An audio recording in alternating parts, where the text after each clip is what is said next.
What's going on, everyone? Bradley Beal's time with the Washington Wizards may be coming to an end. There have been reports now for a little over a month on Bradley Beal potentially leaving the Washington Wizards and becoming a free agent this season or looking for a trade elsewhere. And it makes a lot of sense. Washington isn't in the best place to build a legit contender around Bradley Beal. They don't really have a ton of great young assets that they can use to package and trade. They don't have another star. Kristaps Porzingis is always a question mark because he's constantly injured. And I don't think Bradley Beal, and even a healthy Kristaps, is somebody that is going to lead you to a championship. And Bradley Beal has been so patient with the Washington Wizards, and no one at this point, I think, would fault him for leaving to go elsewhere. And there's lots of speculations and stuff on where he could go. And one of the places that has been rumored as a likely place for Bradley Beal would be the Boston Celtics.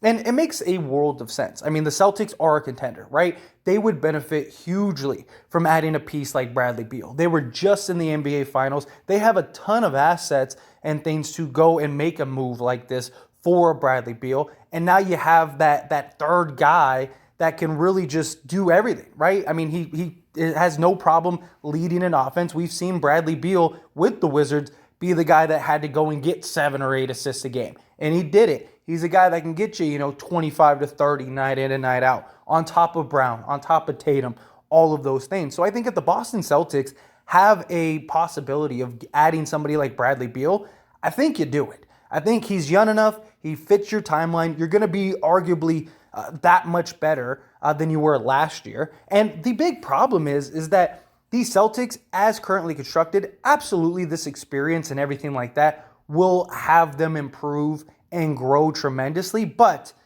you can make an argument, and it's a very believable one, that the Boston Celtics, if Middleton was healthy, I don't think the Boston Celtics make it to the NBA Finals. I think the Milwaukee Bucks were a Middleton away from beating the Celtics. And therefore, it very likely could have been a Milwaukee Bucks repeat this year, because I think the Milwaukee Bucks with a healthy Middleton would have matched up so much better with the Golden State Warriors that I think that they likely would have won. So I don't think the Celtics can fully stand pat. Now, that doesn't necessarily mean that they absolutely need a Bradley Beal or another star. I think if they could get another solid wing, maybe another backup center, which luckily this free agency has a ton of backup centers, and just centers in general, that they could go and they could sign, and I think that that would be hugely beneficial for them. But again, if you can get a guy like Bradley Beal on your team, you make that happen. And beyond that, Bradley Beal and Jason Tatum, they're best friends. Like, they are about as close as friends could get. They are literally brothers. And so, of course, they would want to be on the same team and play with each other and potentially win a championship together. Not just that, but Tatum, we saw a lot in this playoff series where Tatum just kind of gets in his own head and becomes, in many ways, a non-factor. Now, Tatum has gotten a lot better over the years of contributing in other ways, right? He had that one game where he had 8 points or whatever, but he had 12 assists, right? So he's found ways to be more effective. That still wasn't enough for the Celtics to actually win, right? I mean, even some of those games that they lost to the Golden State Warriors and just throughout the playoffs in general, Jaylen Brown would take over these fourth quarters, and it was like if you just got slight contribution from Jason Tatum, right? Not saying he has to go and score 15 in the quarter, but if he would have just hit, 6 points, just give me 3 baskets, they likely would have won those games. But if you have a guy in Bradley Beal who can be your other consistent scorer, your other consistent guy, I really think the Celtics need that. The Celtics have the defense down pat. You got the big wings. You got centers. You can go get other centers in free agency. You have so many things already in place that Bradley Beal would make a ton of sense, and it gives you that consistent other option. Great example is that Marcus Smart, whenever he put up 15 to 20 points, the Celtics have a ridiculous 90% win rate or something like that, because they don't need to solely rely on Tatum and Brown for all of your offense. When a third guy is lighting it up, they're literally almost unbeatable, because you have Tatum, you have Brown who can take over a game and just score in bunches and things like that. If you have that third guy, I think with Bradley Beal, it takes them over the top. And the big concern with Bradley Beal would be, one, health, and two would be, the lack of defense in his career. But you have Brown, you have Tatum, you have centers, You have guys that defensively are sound. It's okay to have one guy that can't, be a lockdown defender. But you're making up for that in so many ways through playmaking, through scoring, through consistency, stuff like that. Not just that, but now if you have a guy in Bradley Beal, you don't have to play Jason Tatum and Jaylen Brown 40 minutes a game. And that's the big problem, is that you have to always play Tatum or Brown in bulks of minutes, because as soon as they leave the court, the Celtics offense goes dead. They might be able to score a little bit here and there, but for the most part, you have to keep one of them in. But if you have a guy like Bradley Beal, then now you can always weather it. Now they don't have to all play 40 minutes. They could all play, 30 minutes. And you're cutting down that, because we saw that. We saw a lot of fatigue with the Celtics and stuff like that. All these grueling 7-game series, stuff along those lines. But what likely would have to be packaged for Bradley Beal, you got to imagine Marcus Smart obviously has to go. And don't get me wrong, I love Marcus Smart. I think he is a tremendous player, but you're talking Bradley Beal. So very likely it's going to be Marcus Smart, maybe Robert Williams. I would imagine that if Boston can keep him, they would want to keep him. But he's a young center that's very effective. And I know some of you might be watching this video and going, no way it's Robert Williams. There's a lot of concerns with him, though. He's still very underdeveloped. He has incredible timing, and he's an incredible shot blocker. But outside of that, he doesn't really offer much. Rebounding too. But from an offensive standpoint, things like that, he needs to be set up. And he's going to need to develop. And on top of development, he also already has an injury history, which is not a good sign. And like I said, go look at this free agency. It is almost nothing but centers. They could easily give up Robert Williams and Marcus Smart, maybe a couple draft picks, go get Bradley Beal and sign 2 or 3 centers to make up for it. You still have Horford. You still have all the things you need. It would be a tough pill to swallow, I'm sure, for Celtics fans, but you're gaining so much. And that trio is arguably the best trio in the NBA. Seriously, you're talking Jaylen Brown, Jason Tatum, who were just in the finals. They both just led their team to the finals, and you're adding another 25-point-a-game scorer to your team. Come on. As much as it would suck, and I'm sure Celtics fans would be pained to see these two go, especially Marcus Smart. He's been there for so long, just won Defensive Player of the Year, stuff like that. But it's the consistency is the thing. And Marcus Smart, as great as he is defensively, is very inconsistent on the offensive end.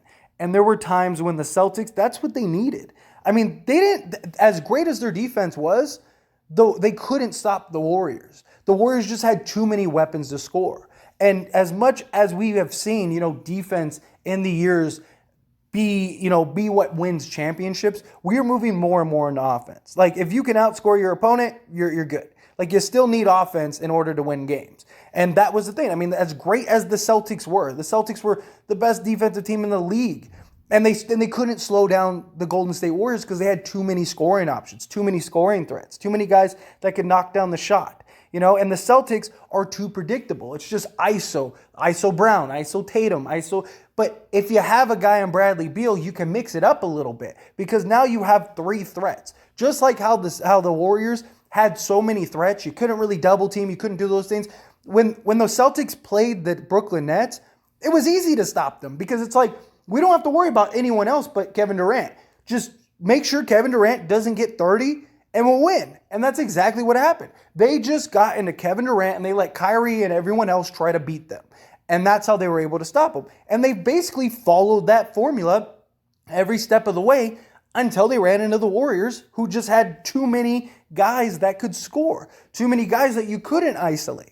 You try to stop Steph, but the Celtics, they get away from too much because they don't have that consistent scorer. And you can make an argument that the Boston Celtics should have gotten swept.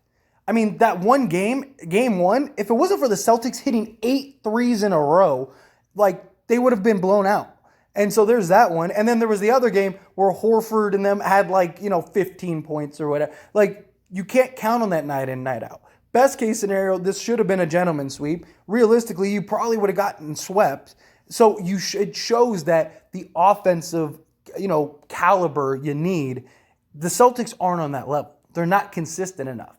So adding that 25-point-a-game guy makes you so much more consistent. Not just that, it might make Jason Tatum play better because he has his best friend on his team with him. He has a guy that can go to him and be like, dude, come on, you're messing up. Get it together. Come on, I need you, man. Like, let's do this. And I'm not saying nobody else is doing that, but it's different when it's, it's your friend, it's your teammate, it's things like that. But it's different when it's somebody that like you confide in, that you talk to constantly, that you're talking about how you're in your head, all of this stuff. So I just think if you can get a trio of Beal, Brown, and Tatum, you do whatever it takes to do that. You make sure you go get and make that happen, and you figure it out. And the Celtics would still have assets. The Celtics would still have things in place to build around these guys. They still have flexibility. They still have draft picks. I mean, they're in a great spot. And, a team, you have the wings in Brown. You have the wing in Tatum. You'd still have Al Horford, who is incredibly solid, especially on the defensive end. You still have guys like Williams who can, play defense, things like that. You could go get a couple other guys. This whole entire free agency is nothing but like centers and role guys. Like, that's all you would need if you have these three. You could go sign 2 or 3 guys in free agency to come in, plug in as along with your coach and stuff. Like, the Boston Celtics would be in about as good of a position as you could be. I think easily they could be back into the finals. Problem is I think currently as constructed, which very likely will be the route they go unless they can get a Bradley Beal or something like that. I don't think that they make it to the finals again next year.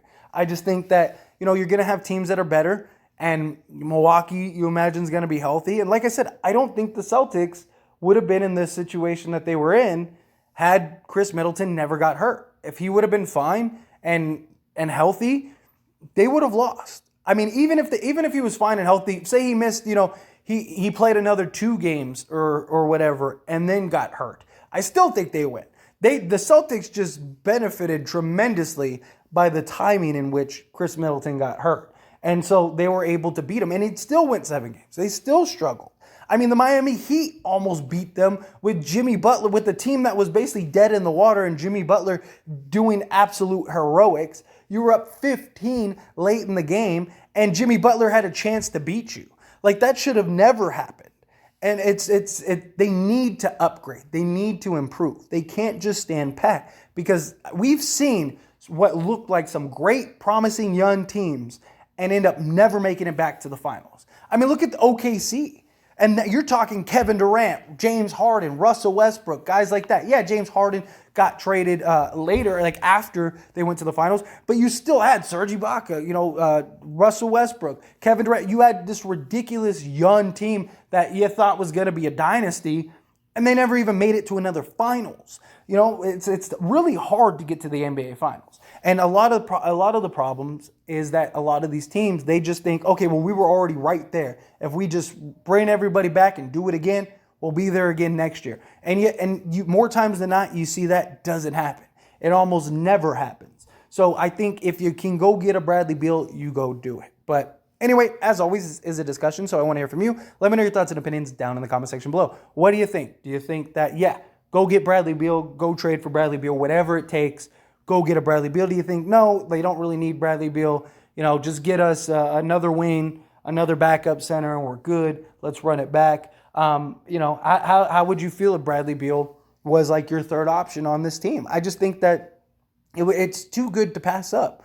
I think it would hugely benefit Tatum, which he needs, because he gets in his own head sometimes. And so to have his best friend there, kind of in his ear, able to, sort of woo-saw him, like, I think that would be really beneficial for the Celtics and him. And it's not just some guy that you're bringing on just to be the Tatum whisperer. It's some guy that is going to get you 25 a game night in and night out. Take so much pressure off of Tatum and Brown. I think you got to do it.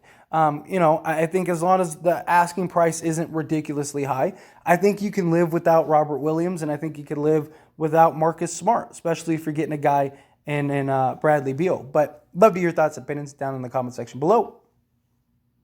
That being said, hit that like button. Helps me out a lot. Lets me know you enjoy these types of videos, and I truly appreciate it. If you're not subscribed to the channel, hit that subscribe button, followed by the bell notification. Stay up to date with all things sports. Join this wonderful community and all of our discussions. I'll see you all in the next one. Thank you.